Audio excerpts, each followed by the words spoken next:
Swamiji. In Bhakti Yoga, we are asked to transform our emotions into devotion to God. How can you commune with God if you don't receive any answer and it's only one-sided communication? Bhakti Yoga, first of all, the name, Bhakti Yoga, the yoga of devotion, within the system of Bhakti, within the yoga system of Bhakti Yoga, it says that Bhakti is supreme love directed towards God. This is how it is described. Of course, in Sanskrit, the name given to God, the Supreme Being, is Ishvara. And devotion is simply love. We have different types of relationships with human beings, with other types of beings, and some of the human beings we love, and towards some we are indifferent, and towards some we have animosity. We have different relationships. So our relationships with other people, if we speak about love, are relationships of love, indifference, hatred, animosity, rejection, different emotions.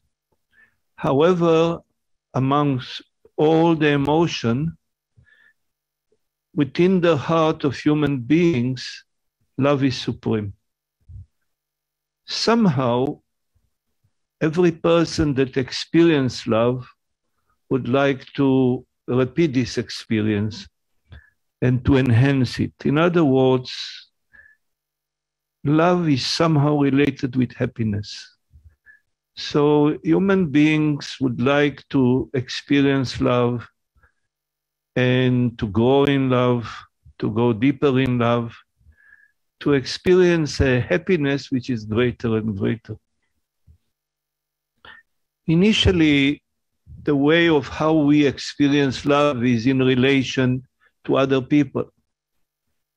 Love is relational by nature, at least the way we understand it. And we have different types of relations where we experience love. There is love between friends.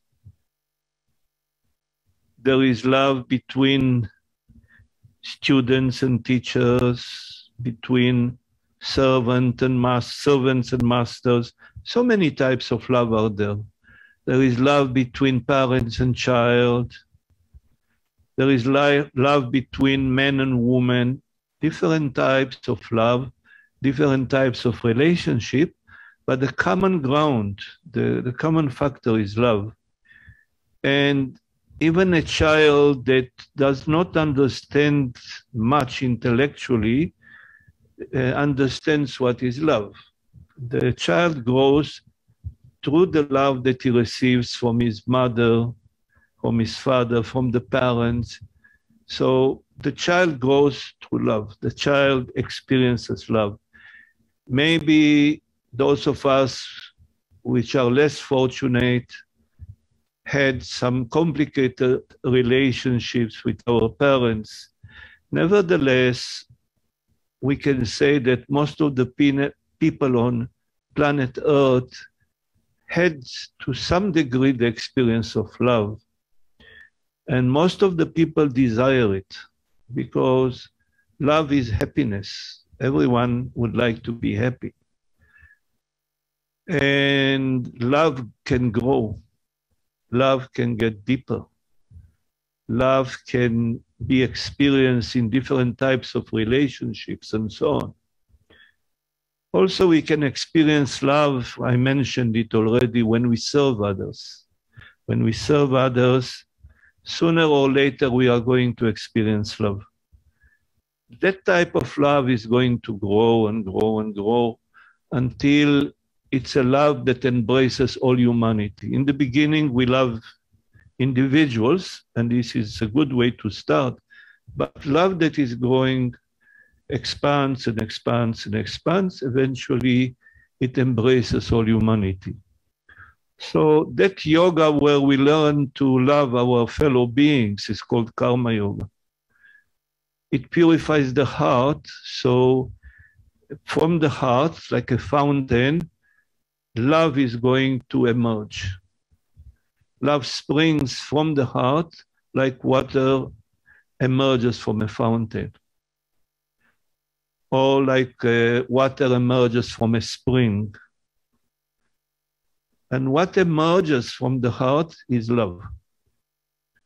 So this is also a type of love. By serving others, surely we are going to experience peace, love, and happiness. When we do good to others, we are going to experience it more and more and more and more. Then initially, love is individual. We also need to learn to love ourselves. Some people hate themselves, and they also need to learn to love themselves, not just other people, because they are included. But then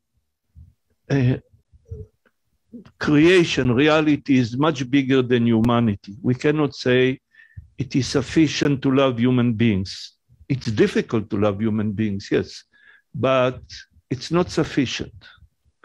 Eventually, love has to grow to the plant kingdom, to the animal kingdom, to other kingdoms. So this is what happens. Love grows and grows and grows, and it embraces more than just human beings. Also, love grows within. When we say that love grows, I don't mean that love grows externally. Actually, love grows within, grows and grows, gets deeper and deeper and deeper, more and more expansive. Then, when this love that I describe reaches its peak, we call this all-pervading, all-embracing love, we call it Bhakti. Bhakti means devotion, supreme love.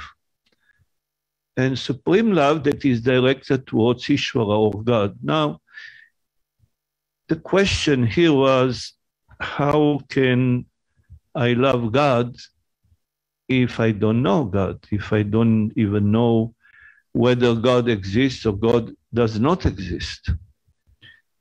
So the answer to this is relatively simple. We know God, but we do not recognize God, right? So we do know God. The person said, I cannot see God. Oh no. According to yogis, we see God all the time, but although we see God, we do not recognize God.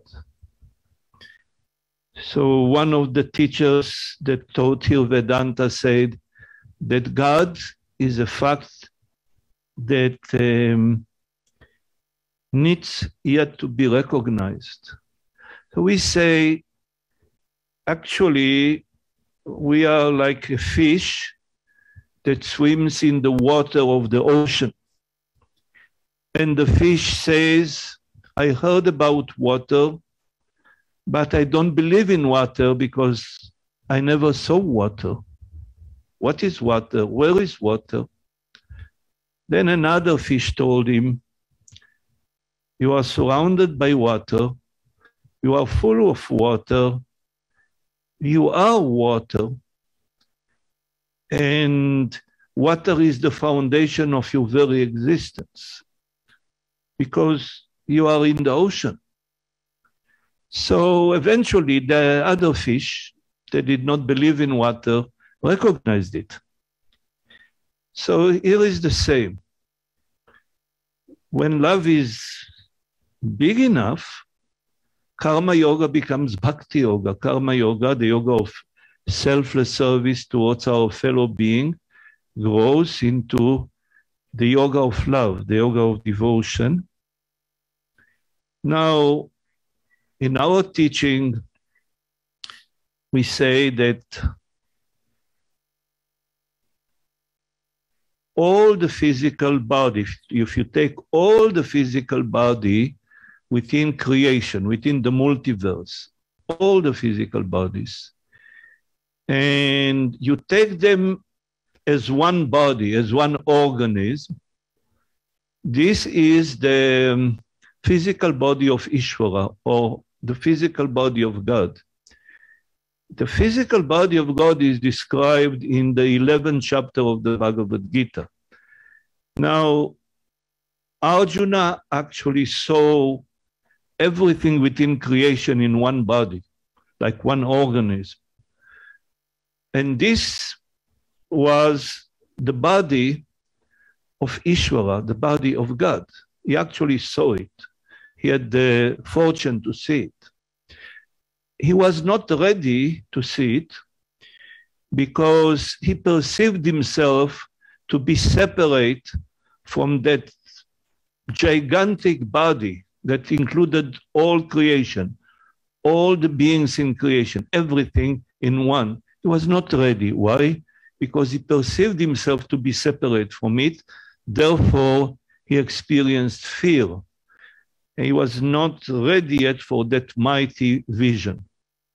However, on a daily basis, we are within creation, we are part of creation, and to our five senses, we perceive creation, and that the totality of all the physical bodies within creation, that's the physical body of God. And that physical body of God is called in Sanskrit Virat. Virat means physical body of God. But like us, God also has a mind. So we speak about the physical body of God. Now we are going to speak about the mind of God. So we say that we understand what is mind because we perceive it individually. But all the minds within creation, of all the creatures, as one organism, as one mind, it's called in Sanskrit Hiranyagarbha. Hiranyagarbha means in Sanskrit the golden egg. And the reason that it's called the golden egg, because you understand from the egg comes the chick, and from Hiranyagarbha comes the physical creation, emerges the physical creation. So the totality of all the minds, of all the creatures within creation is one. This is the creator called Hiranyagarbha. This is the mind of God. And then you ask, what is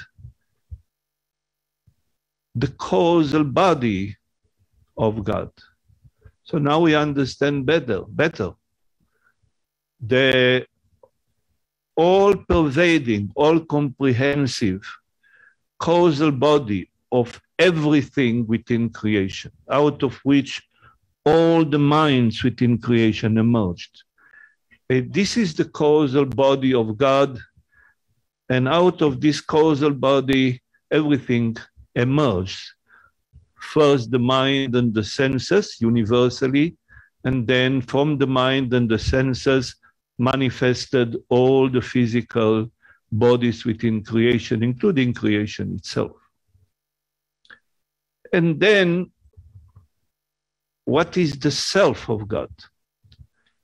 Well, I understand the word self. The self means me. Everyone experiences I am. I am means I am aware, but I am also means I exist. Now, we don't need to translate it this way, but this is the meaning. I means I am aware. I'm the one who knows everything. I'm the knower of everything.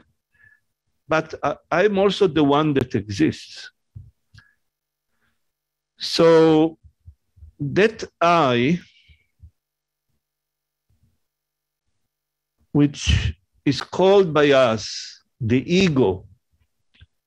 Of course, we call it the ego because the ego is only a representation of the real I, and the real I is the self. Now, the self is described in our scriptures as the ground of all existence, means the foundation, the most fundamental thing, which is the ground of everything that exists. What is that self?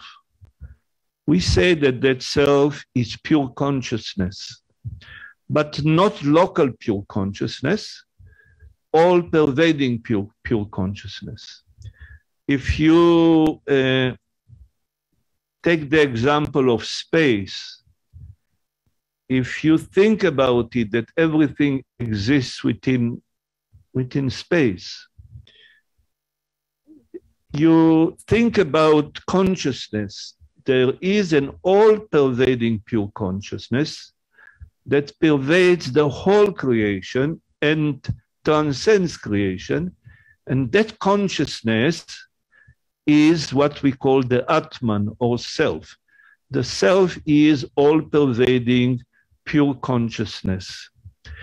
And that self is experienced by me as myself, is experienced by me as the knower. I am the knower. I am the one who knows everything. I am awareness.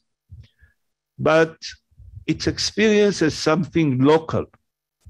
However, when we say Atman, or self, the foundation of everything that exists, we say it's all pervading. Now, when I look within, if I go deep enough, and if I look in the correct way, I'm going to discover my true self. My true self is the self of all. It's the Atman. Is that all-pervading pure consciousness. However, when I look outside, the same all-pervading pure consciousness is experienced by me not as consciousness, but it is experienced by me as existence. So when I look within, I experience it as consciousness. When I look outside, I experience it as existence. But existence and consciousness are the same thing according to the teachings of Vedanta. So the all-pervading pure consciousness is experienced by me as myself. Even at this moment, I am what? I am awareness, I am consciousness. But this consciousness is all-pervading. This consciousness is all-pervading existence. So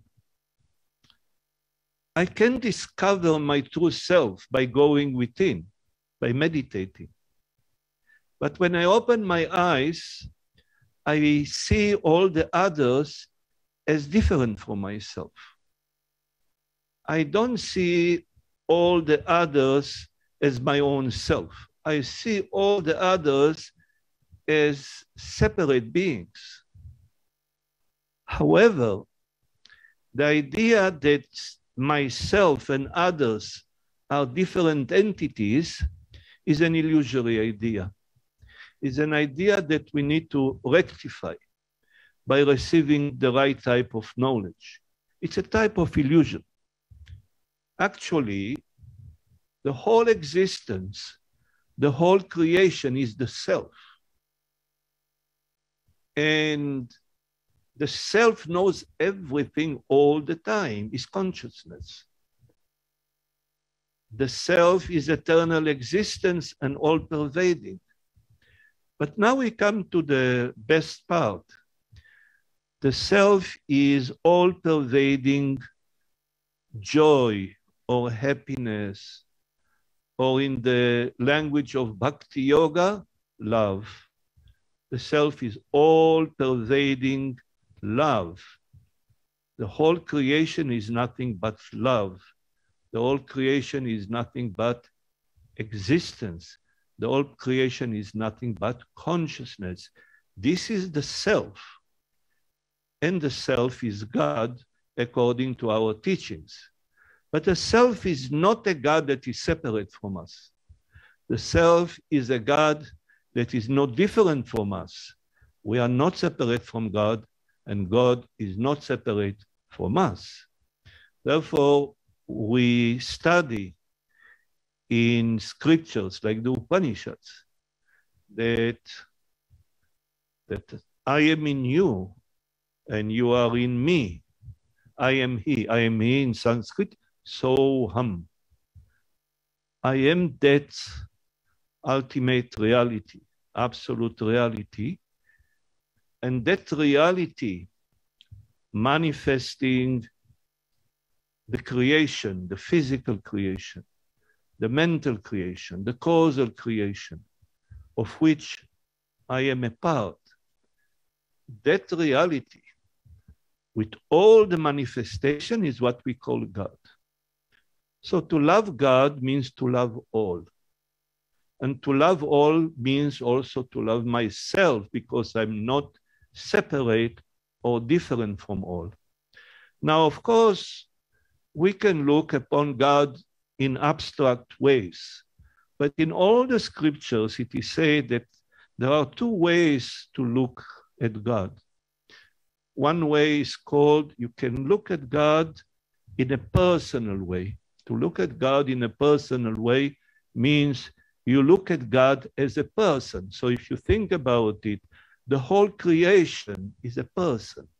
All the minds in creation are just part of this person. And the causal reality is nothing but the causal reality of that universal person. And I'm part of it. I'm not separate from it. So it's like saying that although a drop of water is individual, however, it's not separate from the ocean that is the total water. This is just an analogy, of course.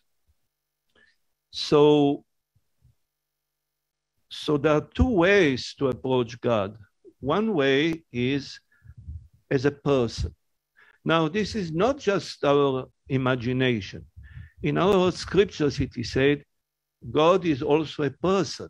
And initially, for us as human beings, if we want to love, if we want to relate, it's much easier to attain God by taking the personal approach, approaching God as a person, loving God as a person.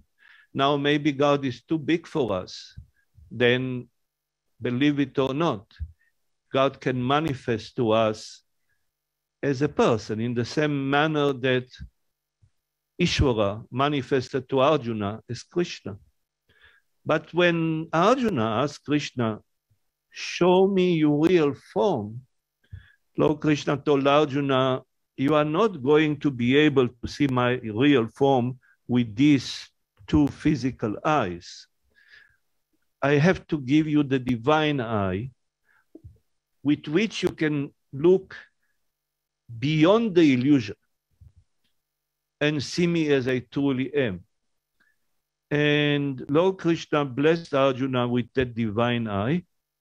Then Arjuna saw the whole creation, not just specifically the physical creation of name and form, but not just the physical creation, the whole creation in one body.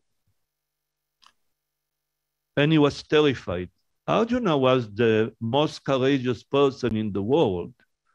He was a mighty warrior. He was very courageous. He was a great yogi.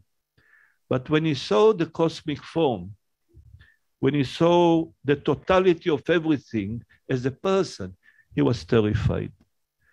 And he prayed to Lord Krishna, oh Lord, please return to your beautiful form.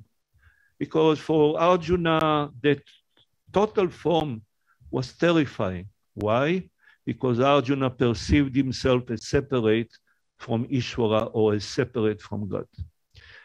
And as you know, the word yoga means union. And the meaning is whether we take the personal approach or whether we take the other approach that I'm going to speak about, if it's about love, if it's about bhakti, it is said by our scriptures, by our masters, that the easier path is the personal path.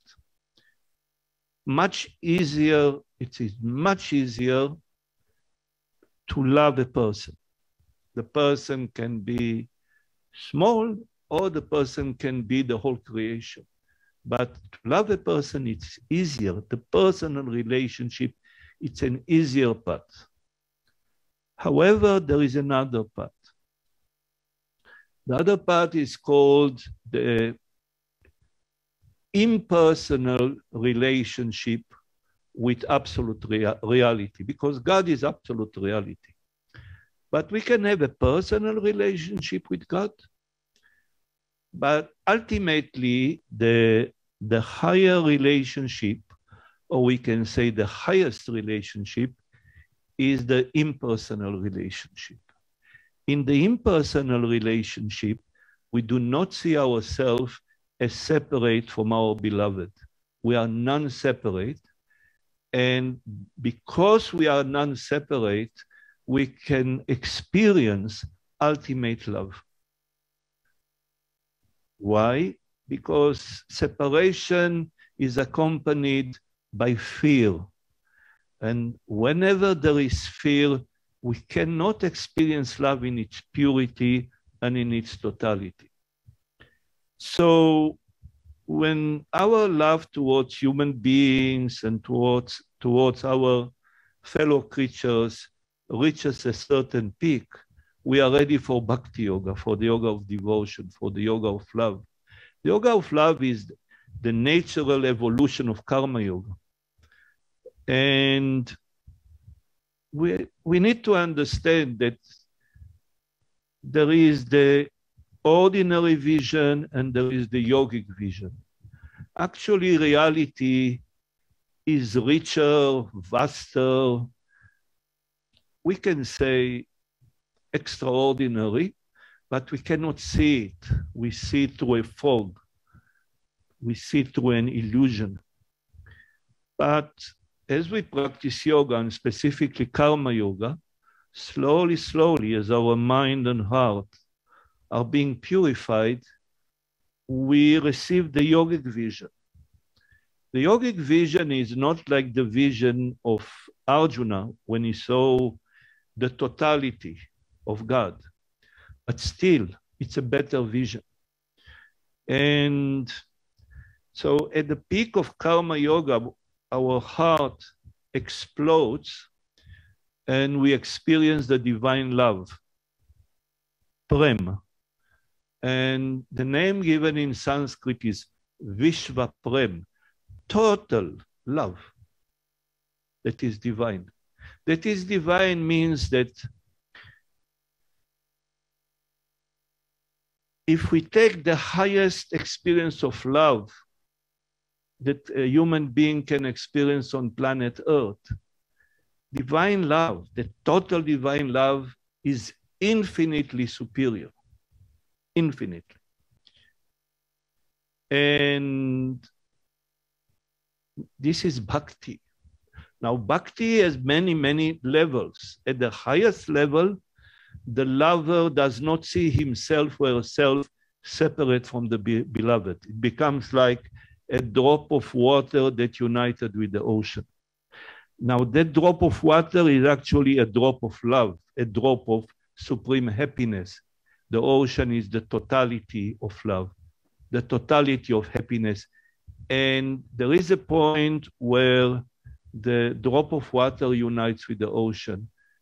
And this is called Atmanivedana, the dissolution of our ego in the ocean of love that is God.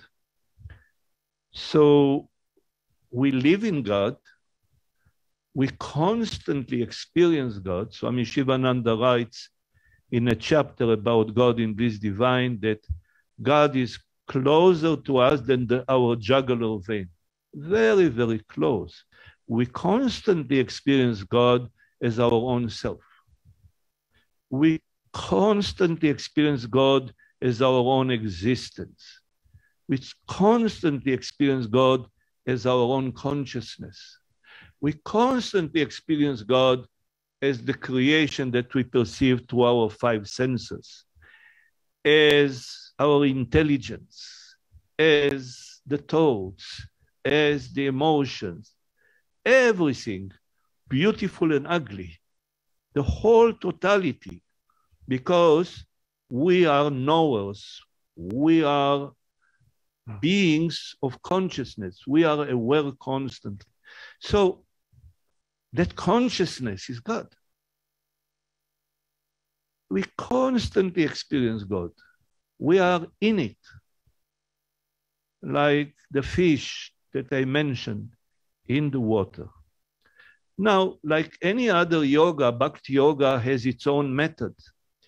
There are 9 modes of Bhakti.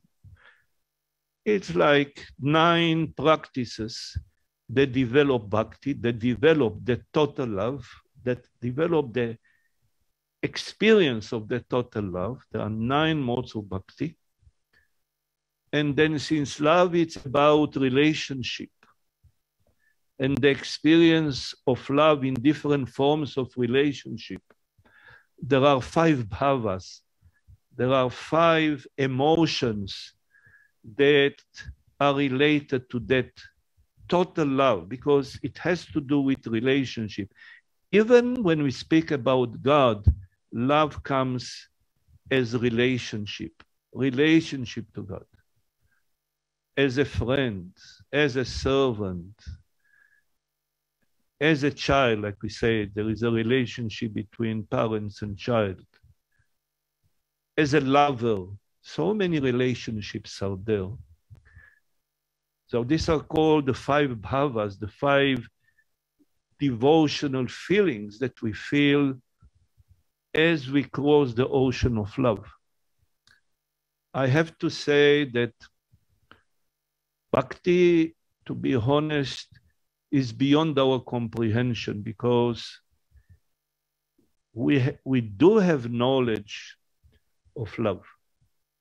But Bhakti is something else. Bhakti is incomprehensible love.